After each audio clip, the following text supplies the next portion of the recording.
All right, test, test, test, test. Let me just make sure that the audio levels are working here. This will take a few while. So anyway, hello, this is What's Up Dave. I'm Dave. This is my stream that I do to catch up with my friends on the internet and them to catch up with me, I suppose. We'll just go over some topics. Like this is October is the month when I'm going to do unstick some projects. Long-standing technical projects that for no good reason I can think of other than just being frustrated with stuff have not concluded. The main ones are, I wrote this down yesterday on this cast seashell. What does it say? To start the October challenges, I need to, this is the list of things I need to do. I need to look in my Quiver notebook. And that's step 1. Step 2 is to try to resolve something, and then 3, do it until bored, then switch to something else. You know, so that's what's on this card.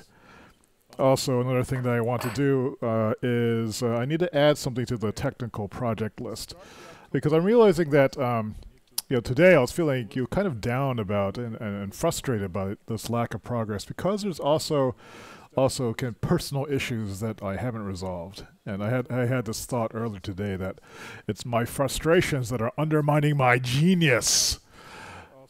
And that made me laugh. But there's some truth to that. You know, like I am a kind of I'm a rational person, but I'm also a very emotion-driven person. And I have to address some of those emotional needs formally this month as well, and in addition to these technical projects. I know I'll feel better if I get these technical projects out of the way, because they'll unlock all kinds of potential for doing more interesting things, or just doing stuff that's cool in general.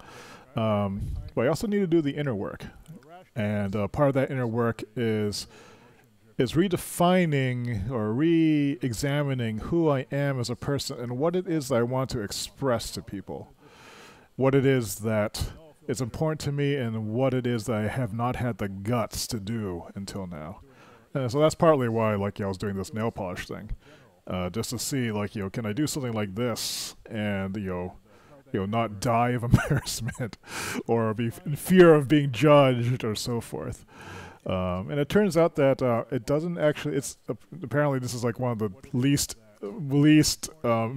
terrifying things to do. I mean, it's not like getting up in front of a bunch of people and giving some kind of speech, which actually I'm fine doing. I'm fine talking about what I'm thinking about and what I'm thinking and feeling, because I guess I'm confident in knowing if I'm talking about what I'm thinking, that's representing me. What I have more problems with is people not knowing what people are thinking. And so what are people thinking? Like, if they say, like, there's this guy who's wearing nail polish, like, coming in here, is like, he crazy? Is he insane? Is he gay? Is he something else? What is it? And, like, these were, like, unexamined thoughts. And so along the lines of this, so who am I? Who can I be as a person? Because I've been very frustrated in not being able to express certain aspects of my personality. Another example of that, I don't want to go into this, spend the whole time talking about this. It was just like, I like things that are cute. Like, I got this notebook thing, this pink. It has some sort of metallicized cover, so like, and I like this kind of stuff. And in the past, I wouldn't have bought this because, like, I would have thought, like, well, that's not manly. What will people think? And so I'm getting to the point where I'm thinking less about what people are thinking and trying to embrace more of the things that I find interesting. Kind of embracing my own, I guess, a desired eccentricity, or a desired, I guess, trueness to myself, and not feeling so frightened by it. So that's all really important stuff. So along these lines, I actually ordered a utility kilt from this place called UT Kilts. So I just want to show this thing off, because I have never bought anything like this before, or even worn anything like this. So it's essentially a big thing of cloth. Now, a utility kilt is like a regular kilt. I have to admit, I also have an abiding fascination with all things Scottish. I don't know why. It might be because my last name is say is sometimes gets confused as a Scottish name in surveys. So I used to get like letters from various genealogy-related things, like discover your ancestors in Scotland and Ireland, and there'd be this picture of like all these smiling red-headed like people, like just like it's part of the Say family. There's supposed to be a tartan and everything like that. So I thought that was, and also I think I like the Scottish accent. So anyway. The interesting thing about these range from $60 to $80 in this line, and of course they also get more expensive. This is not the most famous company for making utility kilts, but I took a chance on it to order it, and actually, because I've been losing weight, it actually might be a little bit too big for me, so I might have to return it. Let me go to Oxcam here. So here's, will this work? Turn on this light. Alright. Let's make some space. So it comes with like this little iron-on patch, so if you wanted to put it on the front of it. Actually, let me go to split view. Might be a little easier. So it's kind of hard to show. It's like, I guess it's like a wraparound skirt, basically.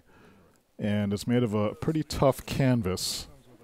There's snaps all over the place. This is made of some sort of polyester cotton thing. This is a size 38, which was actually smaller than like my usual pant size.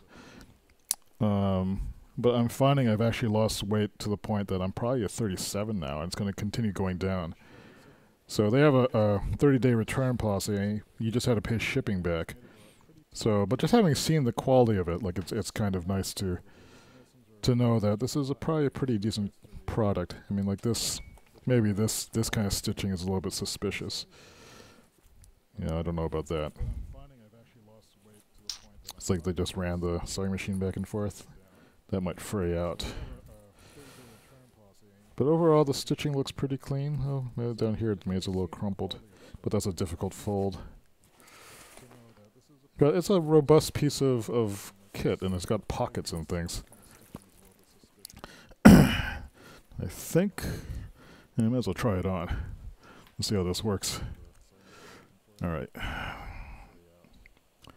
not going to take my pants off, though.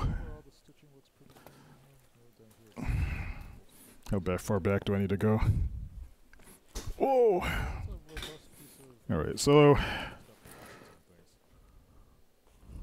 where's the front? So this is, it looks like there's 4 snaps on it. You're supposed to wear your shirt tucked in, I'm reading. Alright. So I guess you pull it around like this. And then there's snaps like here. So it's actually fits about right like now, actually. Maybe but if I continue to lose weight, then it's going to get small pretty quickly. It looks like I've lost a couple of inches in the past 6 weeks. Why do you snap this other one? Did I misdo this? Snap here. So where's another snap? I just lost it. One. Is there missing one? Oh. Oh, I see. It's actually offset. I snapped into the wrong one. How does this work? I see a snap here. 2 snaps up here. Alright, so these must go here. Arrgh! This is a pain in the butt. Arrgh! That's the only reason I'm having difficulty with this other snap.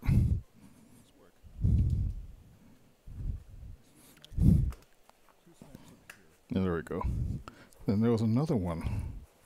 But I think these are just decorative. Alright. So this is what it looks like. I guess I'm wearing pants, so it's not the same.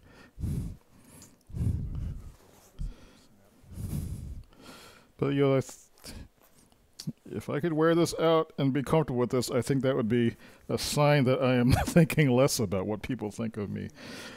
I guess it's not straight even. So it's interesting. There's these pockets on the side. that they have these heavy-duty snaps on them, so I could keep stuff there.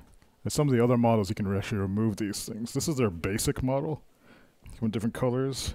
There's belt loops here, so we wanted to belt up.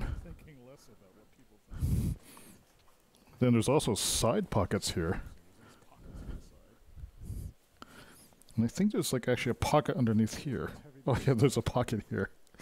This is where I can carry my handgun. Although that's probably a bad carry position. But you could probably do something like that. I don't know. But I think I'm going to return this because it's going to get too small. But I think overall it's like an interesting idea. This would be a pretty interesting personal challenge for me to see if I could wear this. They're kind of like cargo shorts, but right now it's kind of cold, so I'm not sure if I'll be able to do that. All right, so I'm going to return this, but I think it's something that I want to note as a challenge for myself in the future.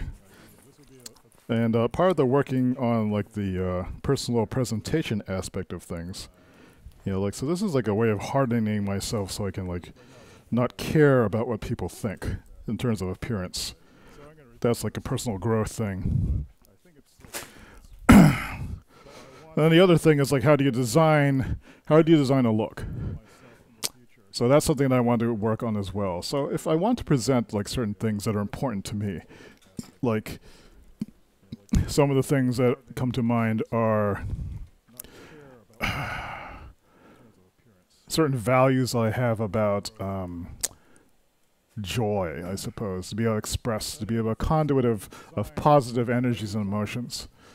I have kind of a serious demeanor. I think when I'm thinking like this, I'm like this, and I would like to like soften that a bit. I would like to be able to like maybe wear more color or to, yeah, I don't really know. I haven't really thought this far ahead of it. The last time I thought about shaping a personal image was when I was a freelance interactive consultant in the early 2000s. And like I thought, so I had to go into like a workspace and I had to know what it looked like I was doing. I could talk, but as a designer, interactive designer, like I didn't have like, you know, kind of the refinement of my clothing and presentation, which I think like maybe affects the way people perceive your competence. Susan in the chat room was talking about this. She works as a security consultant, basically, something like that. Without getting into too many details. And so, you know, like she was mentioning like how the appearance is part of modulating the response of people in a space. When she moves into a place where I guess everyone's a stranger but working to resolve a big issue, you know, part of that initial impression that you form by how you wear and how you, so just how you look. Do you look like you are someone who is going to do the job? Because people will make judgments about who you are, and being able to project, I suppose, that kind of competence is important. So for me, like I could go, like because I'm in a creative field, I could like get away with, you know, wearing like more interesting t-shirts, and so forth. So I guess there's a certain eccentricity that I would like to appeal to, a kind of mad science aspect of myself that I don't let out that often. It maybe comes out in my willingness to try stuff publicly on my website and write about it and share what I'm thinking about it. But it'd be nice if there was like a visual component to that too, and I think that would be a good growth experience. And so this is the side project that I want to be able to do when I'm working on this month of October. So with that out of the way, let's take a look at the at my index over here. So there's the, what am I doing? Let's pull up Quiver. All right, so here now we're in the boring part. So you've seen the kilt. You can go to sleep. I wouldn't should have gone in like an actual plaid or something like that. What do you wear with a kilt? Like a vest? Do I know any Scottish people? I do. I should just ask. So if you wanted to look like the modern kilt wearer, what would you do? So let me look at this. Looking at my my shell of destiny here.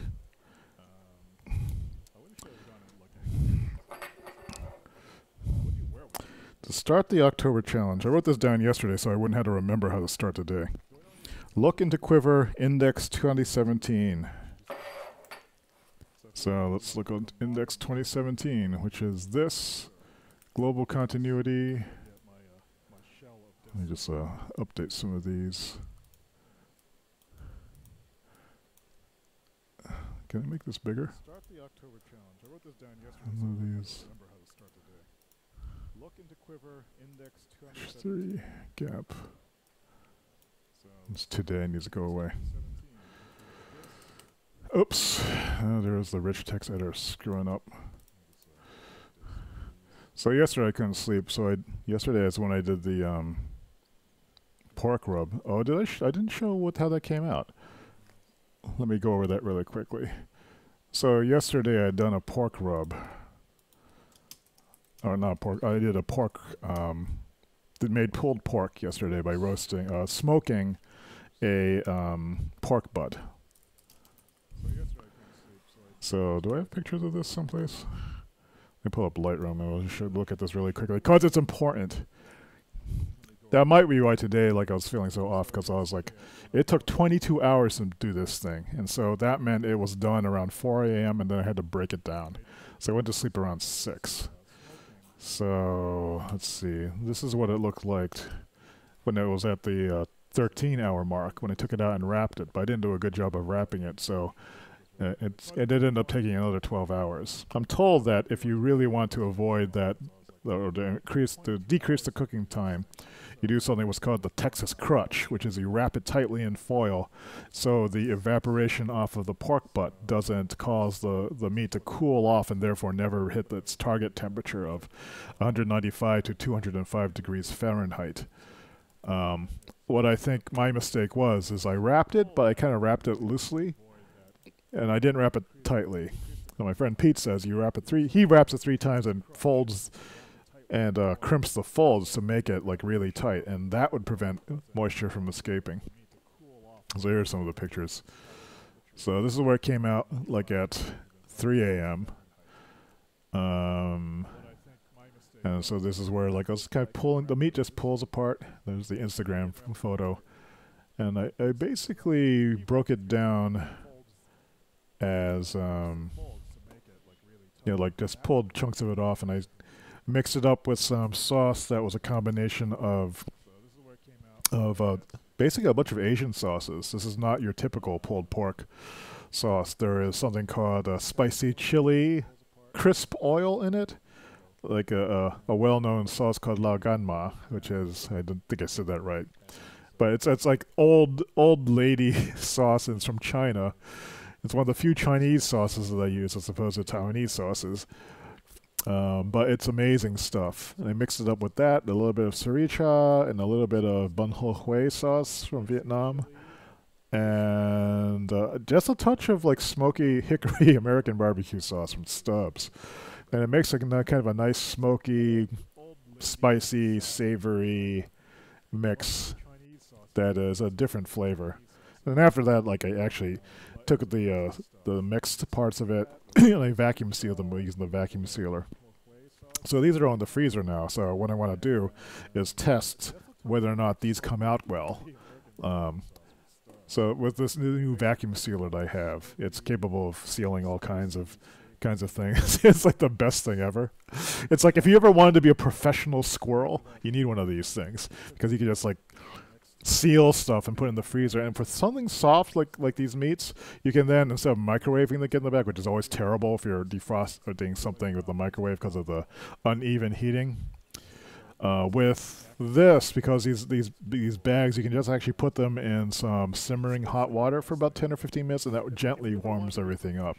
Because they're vacuum sealed, there's no air in there to freezer burn the contents or to just let things dry out, so everything remains moist.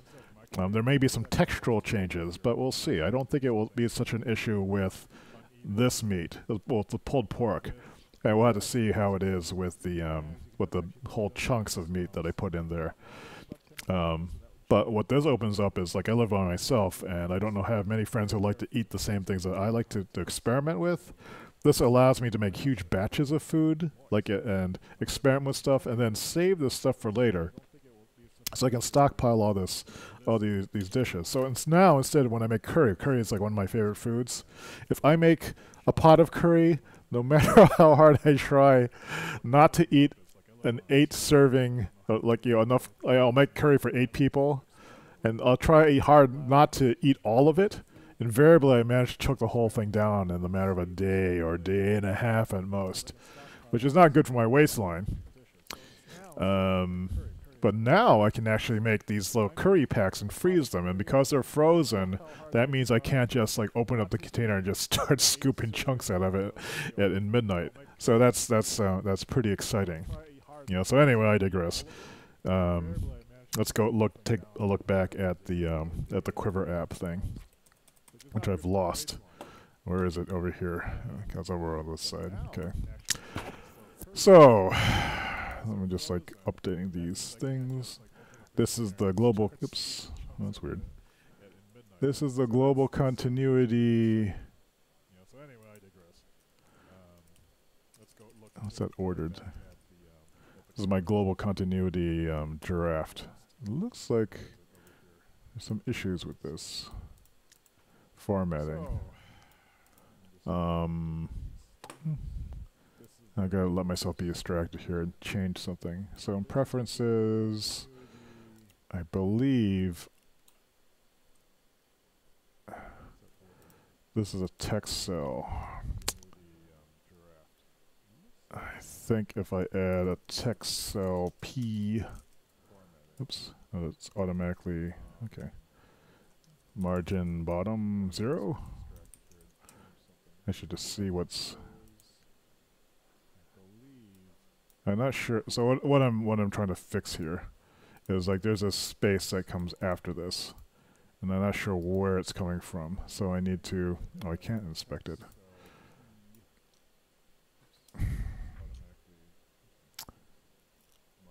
I thought this was a web page, and it's happening here too. And I don't really want it to do that because I'd like to insert my spacing manually. It's a typography style thing. So text style styles, edit CSS. So it's not text cell margin. So text cell. I used to have a bunch of things here. This is the style that affects the editor view, which is here on the left side. And I am trying to figure out what this is doing. Unfortunately, I can't actually inspect the style directly. Or can I? I might be able to infer it if I look at this HTML. If I share this with, how can I, if I export the HTML, export note as HTML,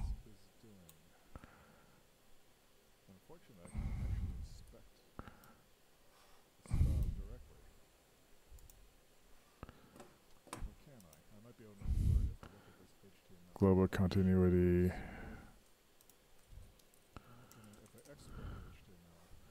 And if I go to the desktop again and find that file, which is where, okay, it dumped it all into this folder. It's just one thing. So if I inspect this,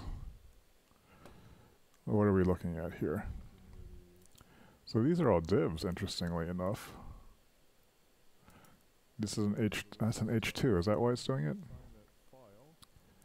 Span.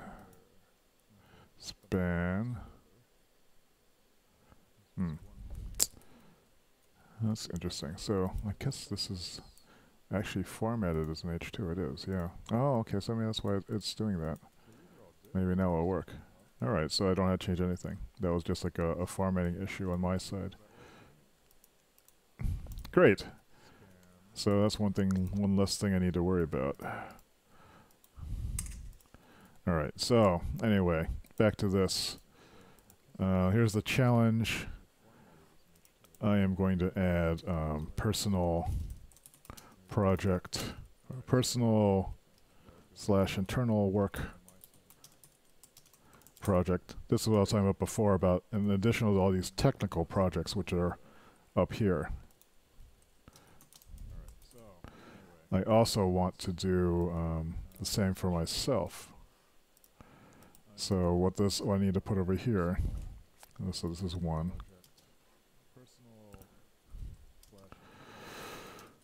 I also need to make progress on my personal development as far as redesigning my appearance. And I know maybe this sounds kind of vain or shallow.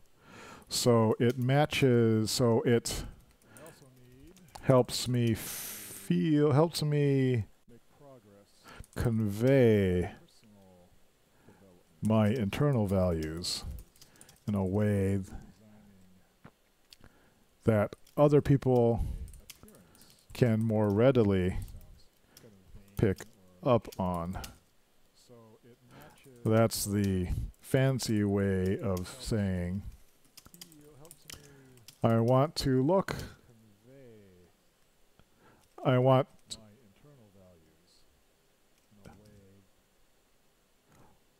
my personality and interests, or my personality, or I want my my inner qualities to be reflected accurately on the outside, so that I can be a conduit of my values. And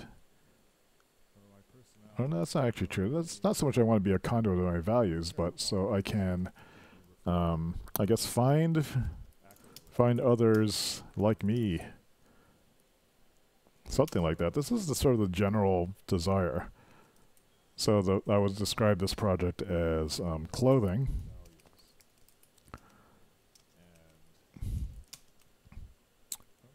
Developing a personal style that is not designed to blend, but blend into nothing,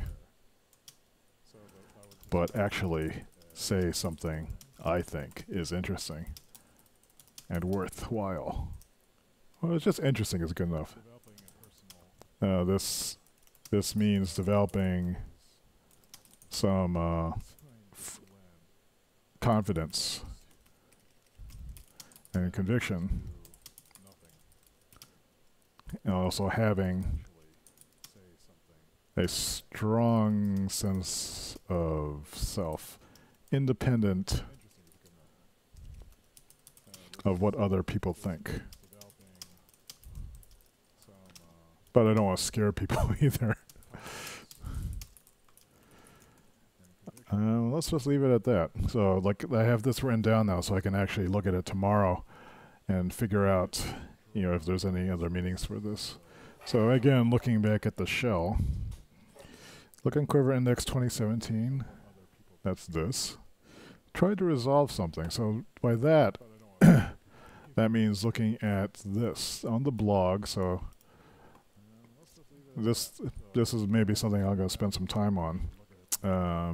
So convert the old system to stack pages, and I have a link here for the blog building essay. And so here, a pure text website prototype. It'll look like the simplest of wireframes. It will make it will make the past 12 years of content available. I'm rewriting this as I go, just to simplify it. Oops. A project, it will be an archive of the past 12 years of content in browsable form. I'm thinking this is more, this is kind of a, not just an archive, it's a search, it's a,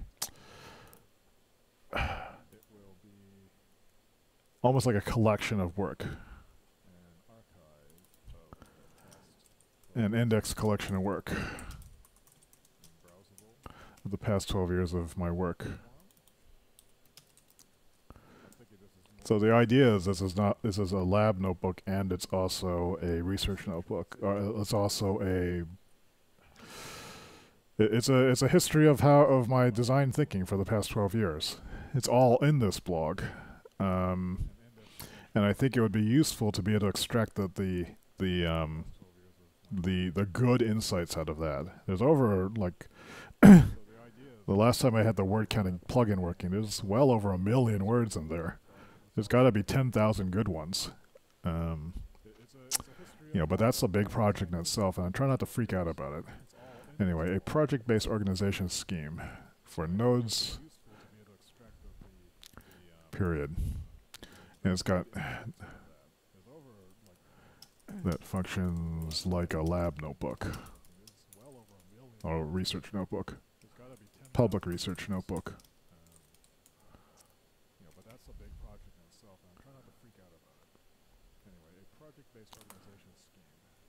Let me write elements of a public research notebook. So I'm just defining terms right now. And it has nodes of information. Oh, I forgot that this is not marked down. Oh, it is marked down. Okay.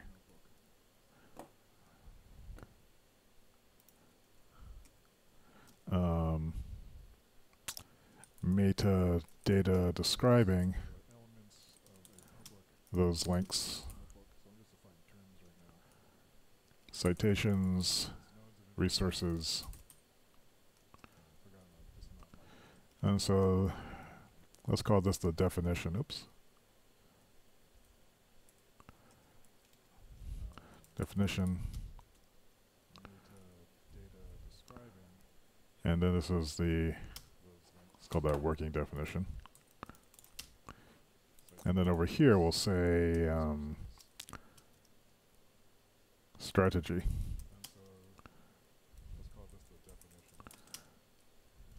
Implementation strategy. And here I said skip step 1 for now.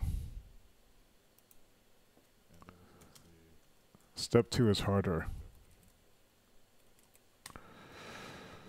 I've done this before. So the approach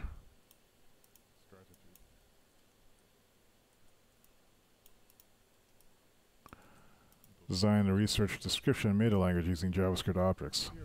Did I seriously say that yesterday?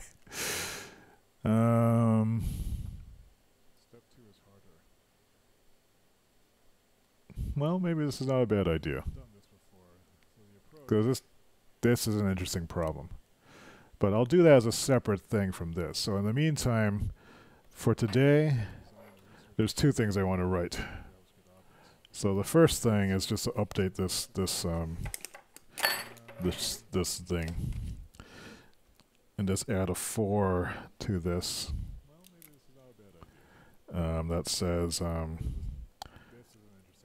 work on persona, let's say, development. That is actually more important than maybe it's coming across to me, for various reasons. But I think that's it for today. That's today's What's Up, Dave. Hope your day's going well. I'm going to be on this weird-ass schedule for a while until I start going to sleep at a normal time or have a reason to synchronize with other people nearby.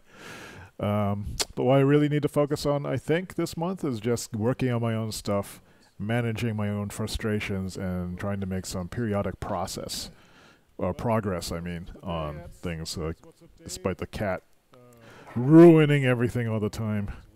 What is this? What is this? Okay. Anyway, that's it for now. Have a good night. I will probably pick up the stream when I'm designing this blog interface, because it might be fun to talk through that as I'm doing it. Bye. 10-second count. In the meantime, cat cam. There's the cat's butt. I'm just knocking everything over. No, don't do that.